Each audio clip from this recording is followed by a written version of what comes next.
Já, heyrðu, það mál málanna svolítið í heiminum í dag. Það áhrifin eða skjálftarnir sem að ákvörðun ríkisstjórnar Donald Trump hafa valdið með að hækka tolla á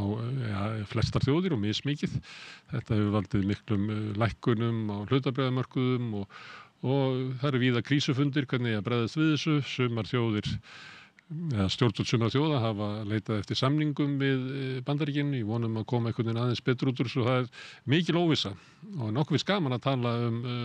mál sem eru í óvissu. Það er góður staður fyrir okkur að spjalla og hingað komin Már Wolfgang Miksa, hagfræðingur. Takk fyrir. Herðu, hvað kannt þú að segja okkur hvað mun gerast?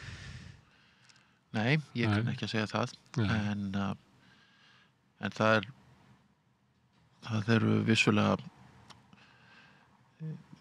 vissulega breytingar framundan og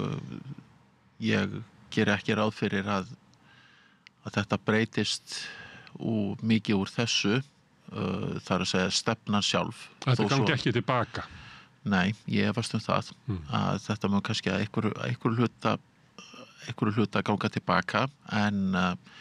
ég reyndi alls ekki viss það. En við erum þá komin bara inn í svona nýtt tímabil í sögu alþjóðaviðskipta? Já, ég myndi nú segja það að við séum að horfa fram á svona, breyttar áherslur, ef það mætti orða þannig, og að það verði, þó svo að það verði hugsanlega einhverjir samningar gerðir, að þá verði þeir ég held að það sé frekar bjartsýnt að það verði stigið skref alla leið tilbaka, þó svo að það verði kannski eitthvað að gefa eftir og það á sér bara stað aðlögun á næstu vikum, mánuðum og jafnvel árum í að mynda samskipti á alþjóðaviðskiptum. Og sjáum ekki þess núna, nú Kórea og Japan vilja tala við Kína, sem var kannski ekki, það heyrir meira í Evrópu núna að auka viðskipti við Kína. Allt hljómar þetta svolítið þveröfugt við það sem að Bandaríkjamenn hafa verið að stefna varðandi svona öryggishagsmuni sína, að einangra Kína. Já, það er vissulega rétt og þetta nú kannski svona, þetta svo oft með svona hluti að maður getur nú bara ekki fengið alla bestu nammibitana í Macintosh öskjunni, að maður verður að velja og hafna og það ég tel það að vera nokkuð fyrir séð að þjóðir fara að beina sjónu sínum annað varðandi svona milliríkja viðskipti og þó svo að þessar prósenta gangi tilbaka, að ég tel það að vera nokkuð einsýnt að það mun ekki ríkja sama traust til Bandaríkjanna og áður, hvað var þar það má segja að það sé bara óheft viðskipti, til dæmis Kínverjar, þegar þú farin að tala 104% tolla við einhverja þjóð, að þá í raun bara verið að segja við erum ekkert að eiga viðskipti við ykkur lengur og Kínverjar fara þá væntanlega að beina sjónu sínum annað varðandi sínum útflutning og líka að það verði svona ákveðin einangrunarstefna sett af stað og hjá öðrum, hjá svari hjá öðrum að Kína muni jafnvel búa til einhvern múr í kringu sig, frekar heldur en að Kína muni þá leggja meiri áherslu á fríverslun við Evrópu eða bara bæði að Kínverjar sjá sína þá munu Bandaríkin bara einangrast. Hvað segirðu? Þá munu Bandaríkin bara einangrast. Það hægt við því og það er nú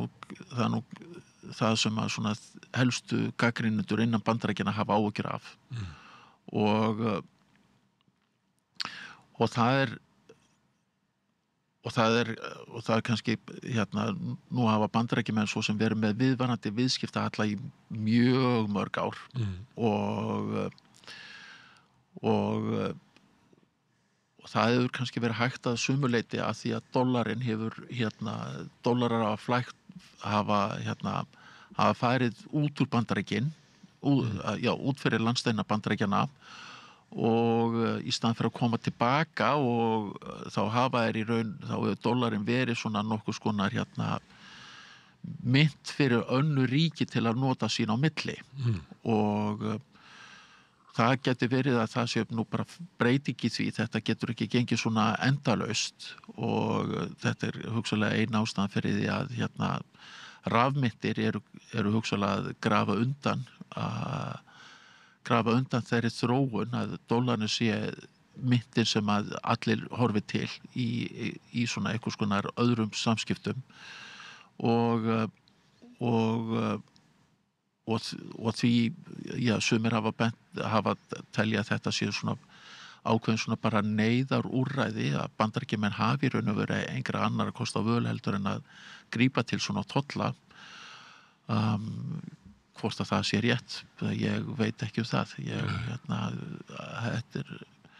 það eru margar breytur eins og þú nefndir áðan, margar breytur fara í kannski þveruga átt við það sem áætlað og þetta svona eins og bara flókið taflborð að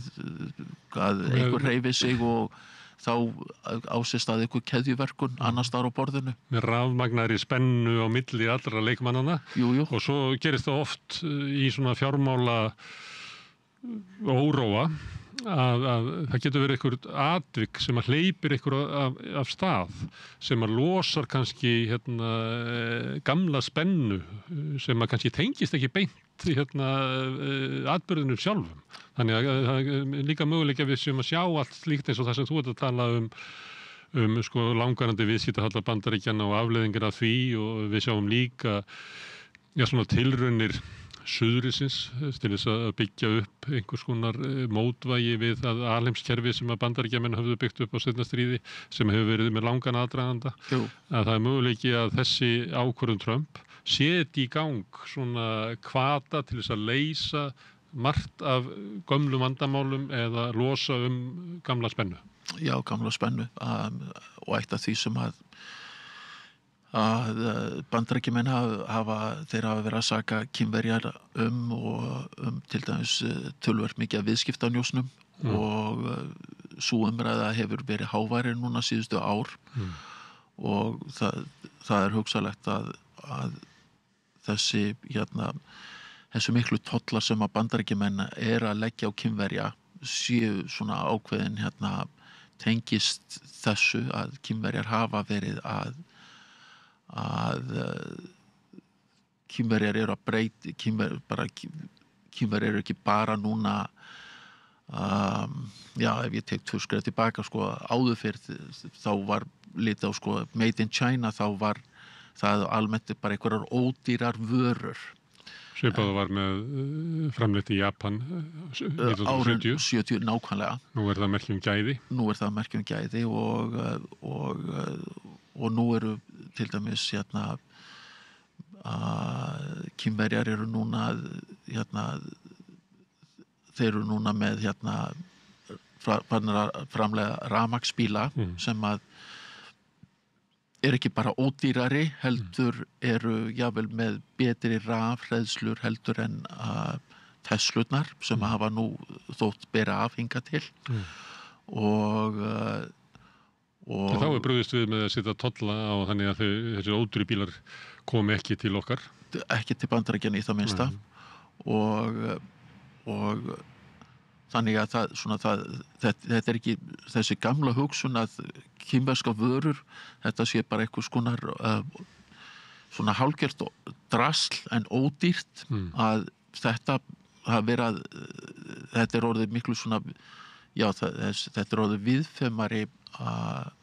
viðfemari iðnaður útflutningur frá Kína nú ég hef sjálfur ekki pantað þessu síðum en ég held að það heiti Tema og Shine eða Sheen að Bandaríkjamenn eru núna að vera að setja tolla á það, svona sérgjöld á vörum frá svona slíkum fyrirtækjum í Bandaríkjunum sem áður hefur ekki þekkst þannig að það má segja að það sé verið að stöðva fyrst og fremst innflutning frá Kína en líka verja bara ákveðin bandarískan iðnað og og Trump hann lítur mikið fylgis frá svona borgum borgum þar sem að atvinnugeirar, þessi gömlu atvinnugeirar eru ríkjandi og í riðbeltinu, svona Pittsburgh og já, nákvæmlega og Detroit og þar er það voru í Rósagarðinu, þá voru sko verkalýðsforingjar einmitt úr bílaðinaði og svona gömlum iðngreinunum voru þar með hjálmana sína og fögnuðu. Jú, þeir fögnuðu og þannig að það ætti kannski ekki að koma óvart að hann vinni í aðgerð sem að stuðli að hag þessara einstaklinga. Hvort að þetta stuðli að hag þeirra veit ég ekki. Efast það?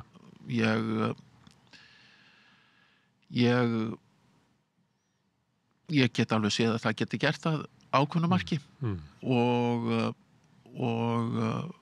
en að hvaða marki veit ég ekki og það má segja að það sé það er bara umræða frá Bandaríkjunum hefur verið kannski dálítið á skjön í aðra höndina þá hefur verið að tala um það að auka framleiðni með nokkun gervigreindar og að það verði ennþá meiri sjálfvirkni í gangi og þetta eru skilaboð sem eru að koma frá Washington að ríkið sé að einbeita á slíkt en á sama tíma þá er verið að tala um að verja störf sem að eru í raun og veru er verið að útrýma með gervigreind og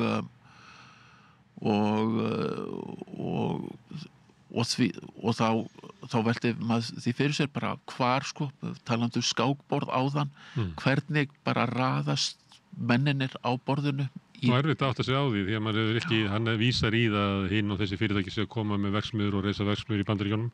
en maður hefur ekki séð mikil dæmi þetta, hvort þetta séu svona venjulegar verksmiður, þar sem er verið að setja saman bíla eða eitthvað eða hvort þetta er svona einhver ný kynslóð af framleiðslu eins og að sumuleyti vísar hann stundum til eða einhverju í kringum hann en það er erfitt að greina sko hvaða störf þetta er raunverulega sem er að koma tilbaka þá. Já, einmitt og þetta er eitthvað sem að ég efast að gerist á einni nóttu og ef eitthvað þá ef við bara lítum til dæmis hér í Evrópu þá er til dæmis Pólland það er töluvert mikið af verksmiðjum þar það sem að verið er að framleiða vörur oft þá fyrir alþjóða fyrirtæki þau eru þá að framleiða fyrir Evrópu bara svipað og gert í Bandaríkjunum og framleitt í Mexíkó Pólland er þá svona eins og Mexíkó fyrir Vestur-Evrópu já, það má segja að það sé svona sumuleyti þannig og fræðumenn sem að ég hef rætt við frá Pólandi þeir hafa töluvert langt síðan að þá töluðu þeir það að þeir hefðu áhyggjur af þróun á gervigreind að gervigreindin væri væntanlega að fara að taka væri væntanlega að fara í raun og veru bara yfirtaka þessi störf og þetta geta mjög neikvæð áhrif á þær þjóðir sem að reiða sig mikið á slíkar vinnuaflið sé í svona þannig störfum og þá úreldast þannig störf og þá veltum að því einmitt fyrir sér þetta þá í raun að koma mikið til Bandaríkjanna koma þess að verksmiður hugsanlega til Bandaríkjanna það geti verið að sværa sig já en skapa störf fyrir þennan hóp sem að verið að höfða til riðbeltasvæðinu eins og nefnir að það er eins og stór spurningmerki við það. Þannig að verksmiða sem að fór til Kína á Reagan-árunum að það er eiginlega engin möguleiki að hún komi óbreytt tilbaka. Já, vel orðað. Og þannig að fólki sem er búið að vera meira og minna atvinnulaust eða svo þrengingar á vinnumarkaði, það er mjög ólíklegt að þau fái störfin sem að töpuðust. Þau störf koma líklegast ekki tilbaka. Ekki hugsanlega í einhverju öðru formi en þeim er þá væntanlega fækka það er það sem að það það sem að þetta gengur á stóru hluta út á að einmitt að bara fækka störfum og það séu einhverjir róbótar sem að vinni þau störf. Eins og við þekkjum svo sem á Íslandi, ég tók nokkuð með saman að fækkun starfa í fiskvinnslu á Íslandi, sem annars vegar má rekja til þess að það verða færri og stærri sem eru að vinna aflann, en líka náttúrulega velvæðing fiskvinnsluna sem hefur verið rosaleg og það þekkir fólk sem hefur séð myndir af frystihúsi Samherja á Dalvík sem mjög tæknilegt. Þetta ígildi slóði upp fyrir svona 6 árum að þetta eru 36 milljarðar bara grunnlaunin hjá hópnum sem horfinn. Já. Þannig að þetta bara til þess að sýna sko aflið í hagkerfinu þegar bak við velvæðingu og róbótavæðingu og svo náttúrulega fyrirtæki verði færri og stærri eins og raunin hefur verið í Bandaríkjunum. Jú. Já. Nú þekki ég ekki til þessara velvæðingar innan sjávarútvegsins en þetta vissulega þá þetta breytast og það, ef eitthvað að þá verður þróunin hraðari núna næstu ár heldur en hún hefur verið síðust ár. Já. Heldur við getum ímyndað okkur, það má eiginlega segja það. Já, fólk ætti að reikna með því, að það verður hraðari heldur en að fólk reikni með. Já, það hætti því. En ég var að tala áðan svona skákborðið og það líka pólitísk skákborð, einu sinni tilheyrði hagfræðin bara stjórnmálafræði, það spratt upp úr því. Inn í Bandaríkjunum, því við nefndum að þarna væru verkalýðsforkólfar úr riðbeltunum, úr gömlu iðngreinunum, þar sem eru enn skipulagðar verkalýðshreyfing, sem miklu síður í þessu nýju þjónustugreinu sem hafa tekið við getum tekið bara dæmi að Amazon sem að í gegnum Amazon fer náttúrulega stór hluti af viðskiptum í Bandaríkjunum í gegnum þeirra eigið dreifikerfi og vöruhús og eitthvað fleira. Þar unnið gegn því að hafa verkalýðsfélög. En í Rósagarðinum að þá voru þessir forkólar þessara gömlu verkalýðsfélaga og þeir hafa hagað þessu og þeir styðja þetta. En í Bandaríkjunum margs konar hagsmunir. Og ég sá einhver að voru fréttir í morgun víða að einhver hafði tekið það saman að það hefði verið bara 1 af 500 ríkustu mönnum Bandaríkjanna sem að hefði ekki tapað frá því að tollarnir voru settir á og það var Warren Buffett. Jú. En þá ertu komið með 499 af 500 ríkustu Bandaríkjamönnum sem að tapa peningum á þessu. Og það eru alls konar, mörg af þessu stórfyrirtækjum hafa bara auðgast gríðarlega á alþjóðavæðingunni. Já. Og þá spurningi sko, að því að þú ert að segja að öllu lítum myndi ekki ganga alveg tilbaka, þú ert að kannski haldi ekki endalaust áfram. Ekki mikið sterku öflin í Bandaríkjum sem að reyna að stoppa þetta? Jú, það eru vissulega sterku öfl að stoppa þetta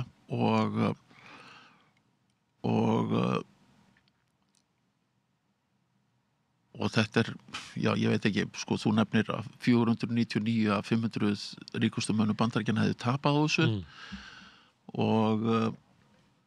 það það svona,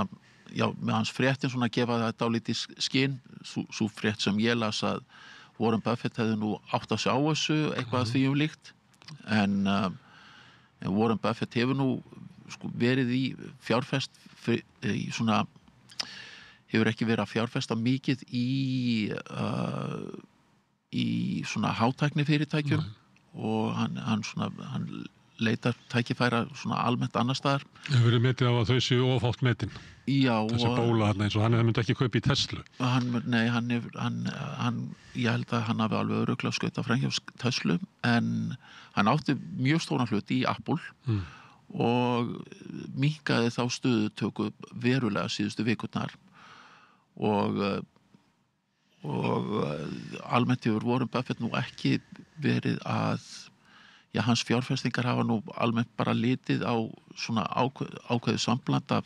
bara tölu fyrirtækja og einhvers konar framtíðarsýn. Eru fyrirtækin að geta fyrirtæki viðhaldið sama vexti og kannski ekki síst hann lítur mikið til álagningar sem að fyrirtæki geta lagt á vöru sínar og Apple hefur geta lagt gríðarlega mikið á vöru sínar undanfarin ár og hvort að Buffett hafi séð fyrir að þessar tollarhækkanir myndi hafa áhrif á Apple. Það er erfitt að segja til um það, en minnst kosti það er það sem Apple framleiðir gríðarlega mikið af sínum vörum í Kína, að þá eiga þær augljóslega eftir að hækka mikið verði í Bandaríkjunum, töluvert mikið, það verður bara, ég sé ekki nokkuð kann að kaupa Apple síma sem er framleiddur í Kína innan skamms ef að tollarnir verða 104% þaðan, en þeir sem að verða ríkir, þeir verða nú almennt nú ekki ríkir á því að fjárfesta í einhverjum víxlum eitthvað þýjumlíkt, þeir fjárfesta í langtíma bréfum og þá er það hlutabréf eða skuldabref sem eru með gjalda eftir langa tíma og þegar að svona tollastríð fer af stað, að þá hefur það bæði þau áhrif að það er erfitt að flytja aðföng á milli landa sem að hækkar verð og auk þess þá kemur þetta hér alveg hreint örugglega til með að hækka verðbólgu og verðbólga þýðir að vaxtastig fer þá síður niður og fer jafnvel aftur upp bara í svipuðum takti og þegar vextir hækka þá hefur það neikvæð áhrif á alla langtíma fjárfestingar eins og skuldabréf sem eru með gjalddaga eftir töluvert langa tíma og hlutabréf og þetta er þá bara einföld þá er það bara einföld tiltölulega einföld reiknilíkan að þú ert þá að afvaxta framtíðar hagnað með hærri vöxtum og hvort að þessir 499 menn hafi verið að horfa á einhvers konar krúsidúlu útreikning, ég efast það, ég held að þessu nú aðalega bara hugsa rekstur fyrirtækjana og þetta hefur þá neikvæð áhrif bæði á reksturinn því að það er þá erfiðara að augljóslega að mynda hagnað, álagningin það má segja þá að það sé verið að taka af söluverði fyrirtækja pening sem að verður þá óbeitt skattur sem að rennur þá í ríkissjóð. Þannig í staðan fyrir að fjármagn rennir til fyrirtækja, þau geta þá ekki velt öllum þessu tollum í verðið að þá í raun er þá fjármagn að fara úr þeirra vasa yfir til ríkisins. Þannig að það má segja að þetta sé ákveðin ríkisvæðing sem er að eiga sér stað. Í dæmi, að þú tekur Apple sem dæmi, þá kostar kannski svona framleiða síman í Kína, en þeim tekst að selja hann á þessu verði í Bandaríkjunum. Jú. Og svo hækka tollarnir á þessu og það er bara ekki hægt að hækka þetta, ekki nema vilji bara að þá er möguleiki að ríki nái góðum hluta af þessum ekstra álagningar hagnaði sem Apple hefur haft og notið. Já. En er þetta hljóma búin að vera réttlátt? Það geta alveg sem komið þau rök að þetta sé réttlátt, að þetta sé að fara þá til En eigendur Apple líta ekki svo að þetta sé réttlátt. Það sem ég er að segja, þetta sé ekki eitthvað svona öfl í Bandaríkjunum sem að muni vinna móti. Við sjáum hérna í Íslandi með umræðinu hækkun veiðigjalda þá er augljós átök sem eru á bakvið ríkisstjórnina og það eru hagsmunaaðilar að reyna að grafa bara velja sér eitthvað flokk til þess að reyna að skapa sundrunguðar til þess að draga úr getu ríkisstjórnina til þess að framfylgja þessu máli. Og maður reiknar með því að það sama sé í gangi í Washington. Lobbyistarnir eru í yfirvinnu. Það segir sig sjálft að fyrirtækin eru ekkert sátt með þetta og hið mikla verðfall á hlutabrjöfum Apple undanfarna daga endurspegla þennan hugsanlega raunveruleika og þannig að út frá þessu sjónarmiði sem þú veist að nefna, það er verið að draga úr einkageiranum og hagnað einkageirans þannig að þetta eru bara frá ákveðnu sjónarmiði þá er þetta bara ágætis rök fyrir Trump að segja að ég bara er að taka peningin frá einhverju fyrirtæki hér og flytja yfir til ykkar og Hann myndi líka stilla því upp að sko ávinningurinn hefði verið í Kína. Hann sé raunverulega að sækja peninginn til Kínverja eins og hann hélt fram að Mexíkanar myndu leysa vegginn. Já, En hann myndi líklega ekki beina athyglinni að Apple. já, já, Hann væri frekar að taka eðlilegan skatt af þeirri uppbyggingu sem hefði orðið í Kína á baki bandaríska neytandans. já, það væri, já, þetta væri, ég hefði svo sem ekki hugsað út eða frá þessu sjónarmiði, en þetta er alveg, já, hann geta alveg komið með þessu rök. En hann segir þegar hann segist elska tolla og svona, það sagði það í kosningabaráttunni, að þá var hann að vísa til svona tíma aftur á 19. öld, þar sem að tollar voru sko miklu meira ráðandi í tekju ríkisvaldsins. Jú, og þeir voru reyndar bara svona eiginlega allsráðandi. Allsráðandi. Já. Og það var eiginlega áður en að kemur tekjuskattur einstaklinga og eitthvað hlera. En hann er svolítið að ýja því að tollarnir geti komið þarna í staðinn og þá líklega í staðinn fyrir það skattalækkanir sem hann veitti. Já. Og eiga renn út núna á þessu ári. Jú, og þetta er eitt af því sem að hefur verið já, ein af rökunum á móti þessu eru að með því að lækka skatta að þá hagnist þetta þá þeim best settu, að hagnist þeim best. Eins og er bara óumdeilt í dag, eða ekki? Ég veit ekki hversu umdeilt eða óumdeilt það er. Það er margbúið að sína fram á það hvernig skattalækkanirnar fyrst og fremst renna til hinna sem eru betur settur við, þekkjum þetta bara í Íslandi í íslenskri hagsögu. Já. En þá hefur verið bent á að það sé í raun og veru ef að þetta verði nettað út, það sem að ríkið fær frá þessu tollum og það verði þá nettað út með skattalækkunum, að þá hefur verið bent á að þetta geti þá reynst þá versettu verst, því að þeir njóta þá minnst af þessum skattalækkunum en þurfa að greiða þá gjalda þess með því að greiða hærra vöruverð og þá hafa móttökugjöfin þau að hins vegar fái þeir sem eru ekki alveg jafnríkir, hugsanlega millistétt eða láglaunastétt, að þá verði þá betur störf sem að þeir hafi úr að móða. Með þessari hugmyndum að verksmiðjurnar komið tilbaka og þá verði kannski lífskjör verkalýðs í Bandaríkjunum líkari því sem hann var í kringum 1970 í samhengi við aðra,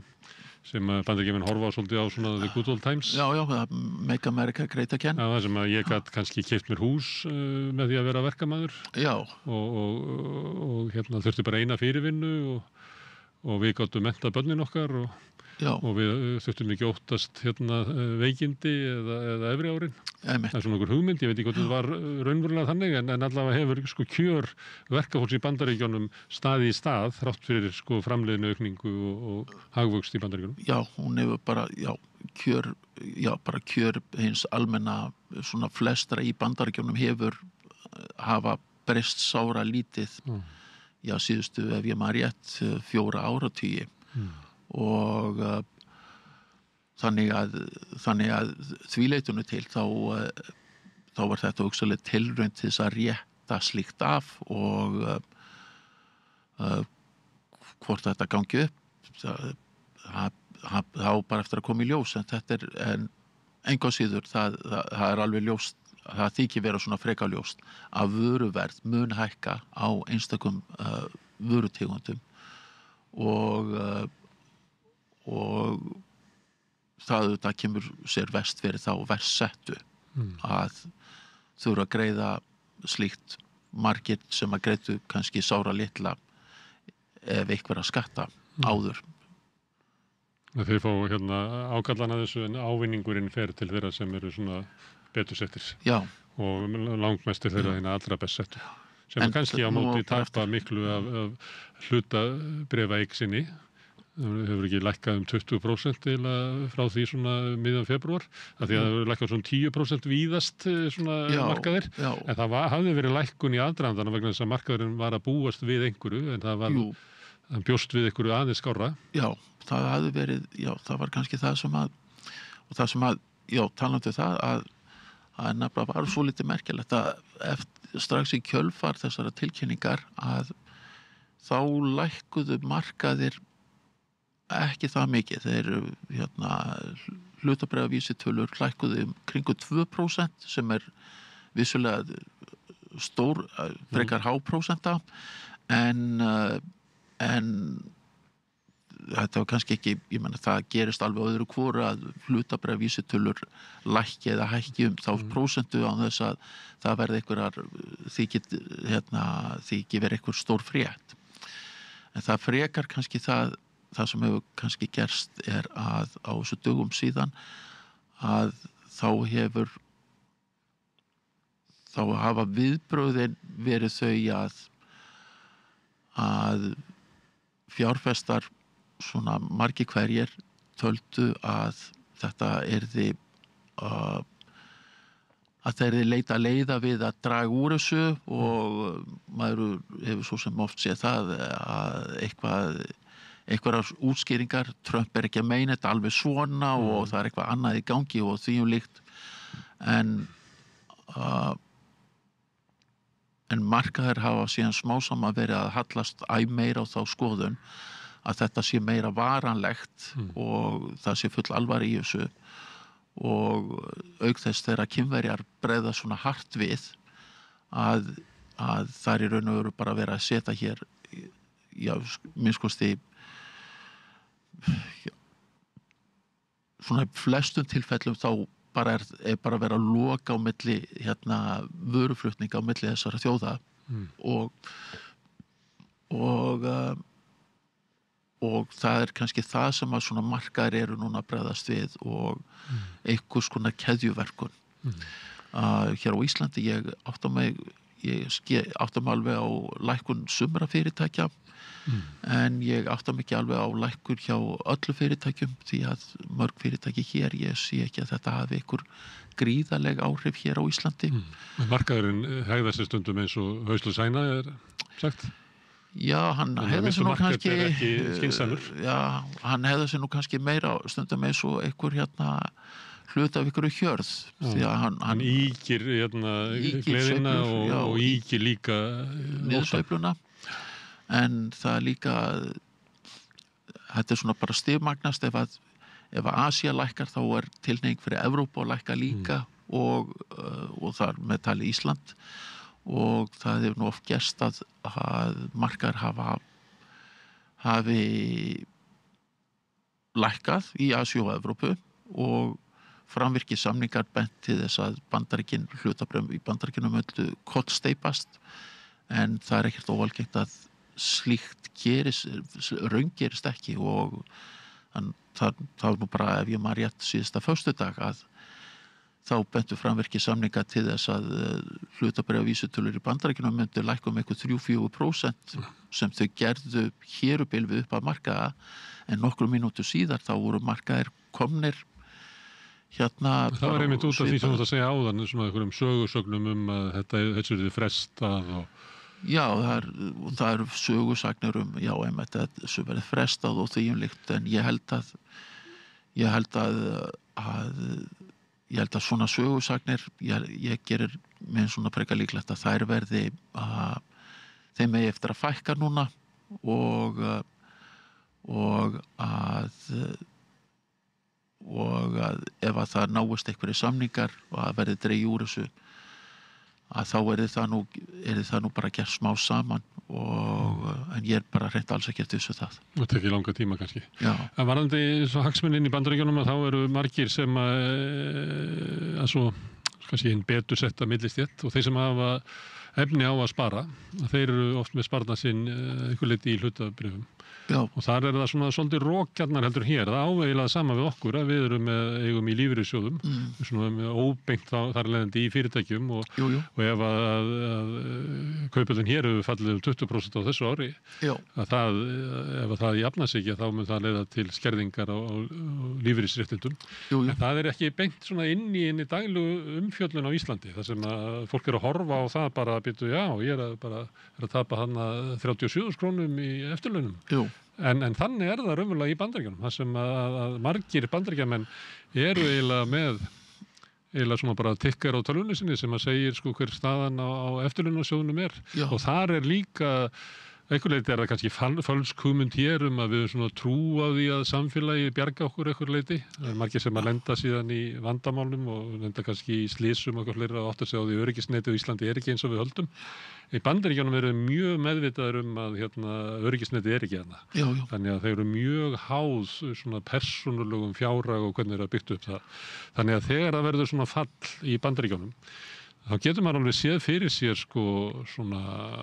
ótta og jafnvel þá að verði fljótt að snúast upp í andúð á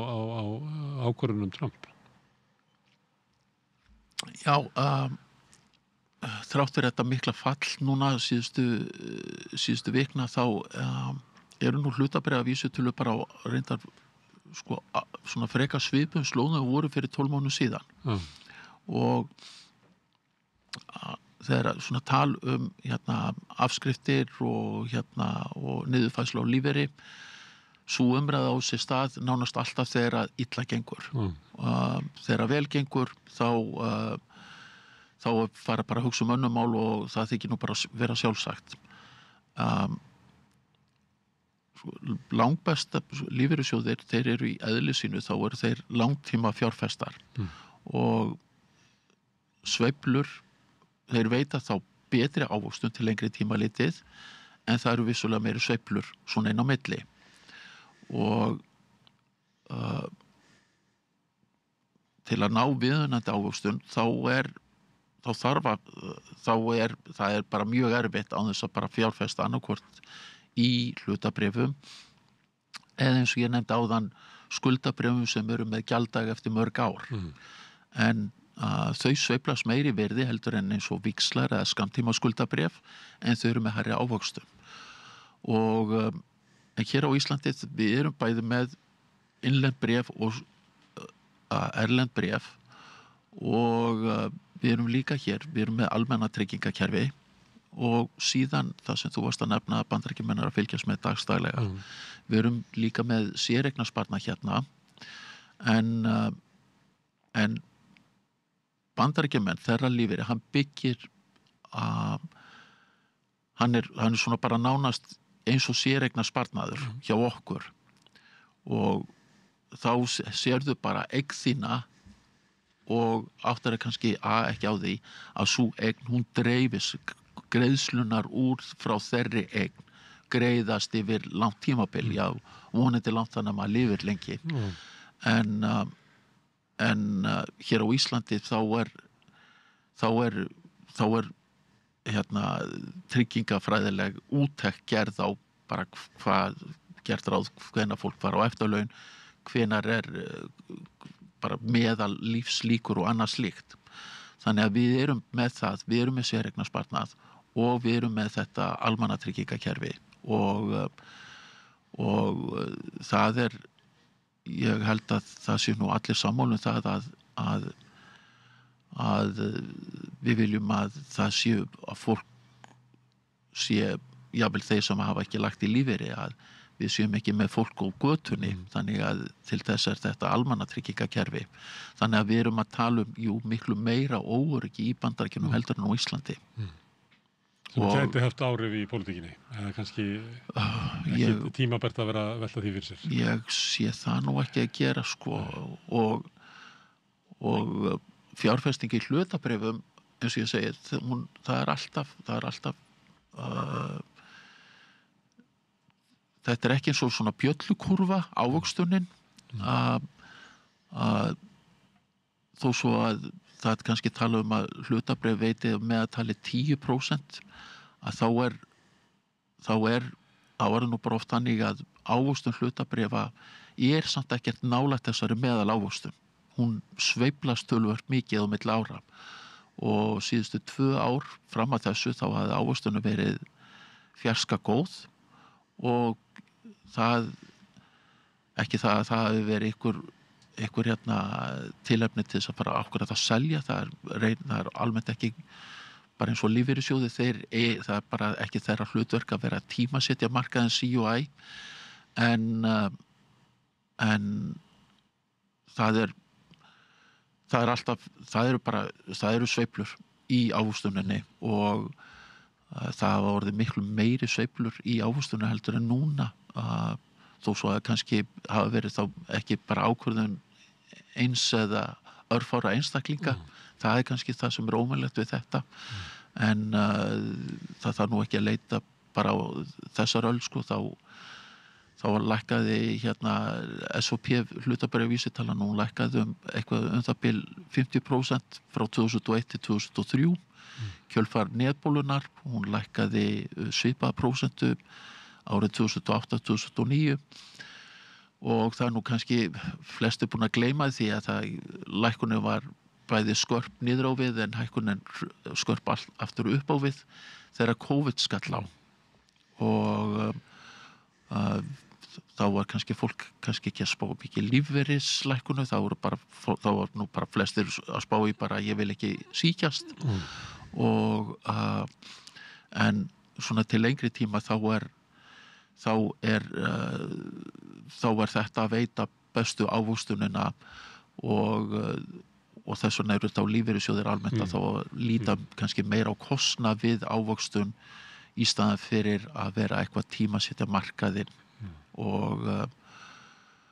síðan gerist bara eitthvað koma upp svona viðburðir og þeir eru ég meina það stundur sagt það er engin óvissa það er mikil óvissa á mörkuðum maður heyrir oft þennan frasa í mínum huga þá er mest óvissan á mörkuðum að ég kannski í mínum huga þá er kannski tími til að vera óttaslegin varðandi hlutabréfamarkað það er enginn að tala óviss á mörkuðum því að þá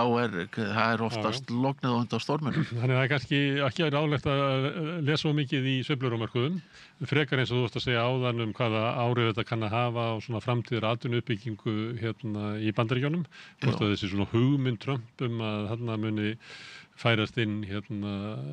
mikið af verðmætum störfum það er ekki alveg séð það er einhver störf sem að tapast á móti Bandaríkin eru hins vegar kannski síður háð milliríkjaviðskiptum heldur en flest önnur þetta mun hafa meiri áhrif á önnur lönd þetta mun líka hafa áhrif á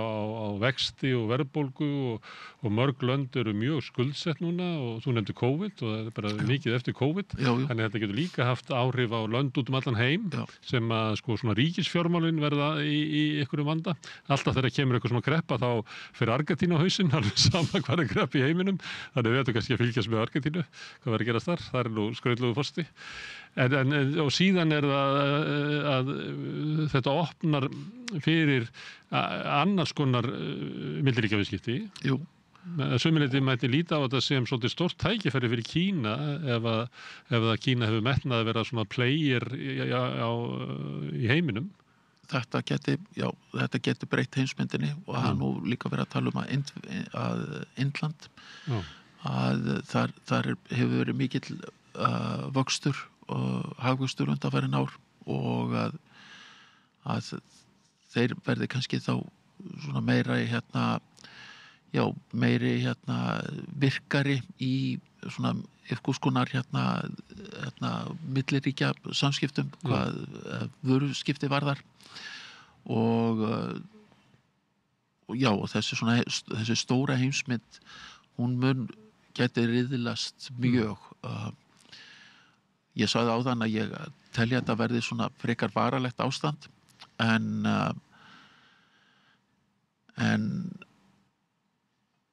það er nú bara svo oft þannig að svona hlutir eins og þetta sem er eiga sér stað núna þetta gæti breyst auðveldlega eftir 3-4 ár hafandi sagt það það gæti breyst auðveldlega og jafnvel fyrr og það nú stundur bara merkilegt hvað fennir fljótt í sporin þegar að svona einhverju hluti sem að eiga sér stað og ég bara man eftir við að það nú ekki nema kannski nú það bil 10 ár síðan að gjaldeyrishöftunum var aflétt á Íslandi flestu finnst mjög erfitt í dag að sjá það fyrir sér að gjaldeyrishöft yrðu afturlögð á Íslandi en á sama tíma það margir áhyggjur að því árin eftir hrun að gjaldeyrishöft hér yrðu viðvarandi Svo lengi sem við ætlum að halda íslensku krónuna, ég meina Nákvæmlega. þeim rökum. Akkurat, Það fylgdi því bara verðtrygging og gjaldeyrishöft ef þú ætlar að hafa íslenska krónu. akkurat. Þannig að svona, já, þannig að ég myndi svona, kannski svona draga hans í land með þetta, það sem ég sagði í upphafi áðan. Ég held að þetta verði viðvarandi minnskosti kannski næstu árin. En þú veit ekki til að kvitta upp á þessi kannski stór viðburður og það er nú vísað í þegar Nixon tók gullfótinn utan dollarinn. Já, þetta er nú ekkert í samræmi við það held ég. Þú ert ekki á því. Ég efast það. Þetta er ekki kreppa á við 2008.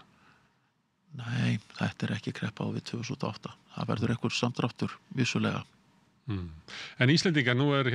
forsætisráðurinn okkar út í Brussel að reyna að forða því, eins og ég skil þetta, að Íslendingar drægist inn í einhverja tollastríð Evrópusambandsins og Bandaríkjanna. Að EES-löndin, þau vilja ekki vera neitt til þess að hækka skatta út frá einhverju pólitík sem að Brussel leggur. Já, Þú ert sammála þeim vörnum Noregs, Íslands og Liechtenstein að ekki dragast inn í þetta? Ég held að liggi svona að nú svona frekar augljóst að við höfum lítinn hag á því að aðra þjóðir séu að leggja toll á okkur og þó svo að ef ég maður rétt að í kringum 80% af okkur vöruviðskiptum er til landa í Evrópusambandinu. Bandaríkin er samt sem áður ef ég maður rétt svo einstaka þjóð sem að við eigum mest vöruviðskipti við og þar eru við fyrst og fremst þá er það sjávarafurðir og lyfjagerinn og lyfjagerinn auðvitað mjög viðkvæmur fyrir þessu og við sjáum það bara gengi hjá Alvotech, það hefur hríðfallið því að þó svo að hingað til að verið veittar undanþágur varðandi lyf að þá er vissulega óvissa það hvort að sú undanþága haldist og það hefði augljóslega slæm áhrif á fyrirtæki eins og Alvotech og eins og nefndir áðan að til þess að halda samkeppnisforskotinu þá myndi þá hluta af hagnaðinu sem áður var fyrir þá myndi hann renna í vasa ríkissjóðs Bandaríkjanna og þannig að já, ég held að það bara segir sér nokkuð sjálft að þeir sem að geta hagsmuna Íslands að þeir reyna að halda okkur út fyrir, gera sér besta til að lenda ekki í tollastríði. Já, og ef við verum neitt til að taka upp tollahækkanir gagnvart Bandaríkjunum frá Brussel, að þá munum við detta út úr við eins og við séum svona sleppum undan best út úr þessu. Já, eins og staðan í dag, þá erum við að gera það. Og þá borgar sig ekki að flagga mikið til þess að vekja athygli Trumps á sig. Nei, kannski bara, verða bara litla mís út í aðri Evrópu. Já. Herðu, Már, gaman að fá þig hingað að ræða þessa óvissu tíma sem eru. Já, ég þakka fyrir mig. Kærar þakkir. Takk. En við ætlum að halda áfram eins og við gerum alltaf við Rauðaborðið, við erum alltaf að reyna að skilja hann heim. Næsti kafli er eftir augnablik. Samlokubrauð, maltbrauð, tékkneskt brauð, súrdeigsbrauð, brauð ársins, Bernhöfts bakari, íslenskt handverk síðan 1834. Samstöðin er í eigu hlustenda, áhorfenda og lesenda.